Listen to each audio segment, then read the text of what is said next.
Fortunately, I got onto a good website, friend Jim Hoffman's site, their WTC7.net. And the nice thing that, and I have many friends now, in this area.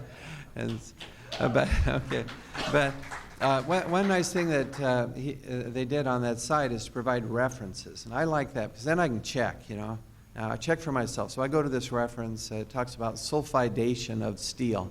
Gosh, that's curious. How did this sulfur get in this steel? It's high temperature corrosion of the steel with sulfur. Man, that's really strange. I went to the source, I read it, and pretty quick I'm learning about molten metal pools under both towers after they collapsed and Building 7. Now, Building 7 wasn't even hit by a jet, and yet it comes down, and then it's got this molten metal underneath. And where'd that come from? I mean, I hear people say, well, that would be from the metal of the planes. Well, that might work for the towers, possibly, but it sure doesn't work for Building 7. It was 300 plus feet away from the North Tower, and no plane hit it. So where does this molten metal come from? So pretty quick then, as I studied this, I wrote up a paper, which many of you have seen. If you haven't, I hope you would. Just Google on Steve Jones, World Trade Center. It'll pull it right up.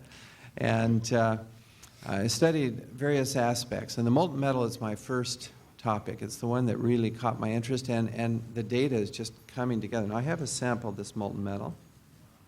Previously, molten metal here. Just a tiny sample. This is really all we need. I brought along with me at the last minute. I thought, well, I'll throw that in. And by analyzing this, we determined it is not molten aluminum from the plane. Okay. Indeed, it contains a great deal of iron, which is the product of the thermite reaction. Now, thermite can be purchased on eBay, and many people, I show it in my class, physics, and I'll be showing it this fall in my physical science class. It's commonly shown. It's a very brilliant reaction. You get this white flare, this white dust, which is aluminum oxide coming off, and then this yellow hot molten metal, just white yellow hot, flowing out of this reaction. Now this thermite is so hot, this molten iron, especially when you mix sulfur in. Now it's called thermate. So sulfur added to this molten iron, it'll just cut through steel, through structural steel, for example, like a knife through butter. And we also see this molten, yellow hot molten metal with white wispy ash pouring out of the South Tower just minutes before its collapse. And I've shown this video, and it's just amazing. Photographs of that, it's in the NIST report. They say, well, probably molten aluminum from the aircraft. No, sorry, it's not.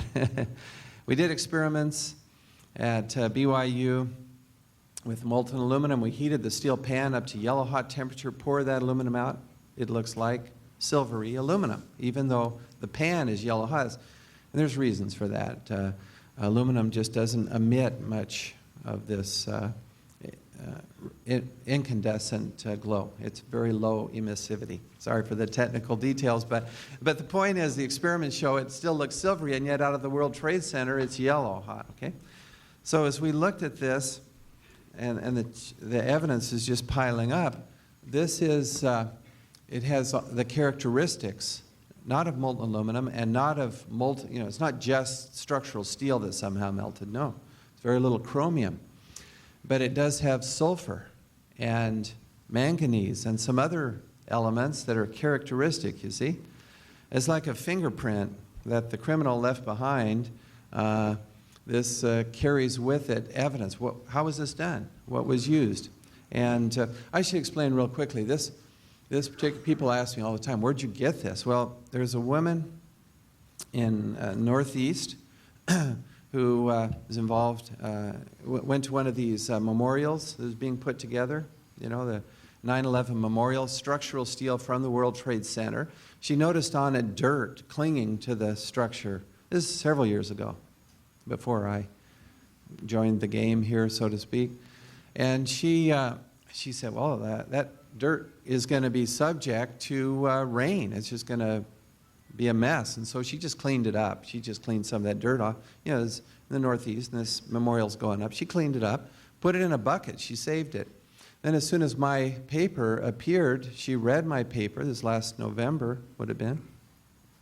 As she read my paper, I'm calling for an investigation, particularly of this molten metal, and see what's going on. It'll tell us what happened, give us insight into what really happened on 9/11. Well, she immediately sent me this sample, quite a large sample actually, but not all of it. She said, I'm keeping some back, and I said, that's good, because we may want to, have another lab check it. Don't send it here. You'll send it to another lab directly at some point, probably. Anyway, in there, I don't think she even noticed, there's this molten metal chunks. See?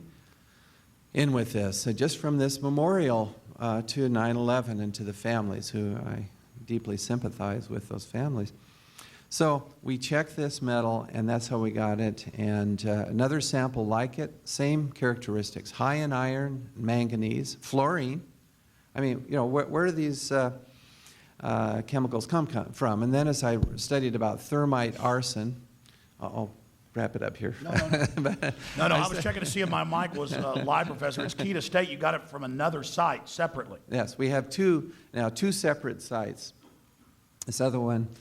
Okay, so, but similar process, acquiring this, just private people, and so anyway, the point is, as we analyze this, I get into this question of thermite arson.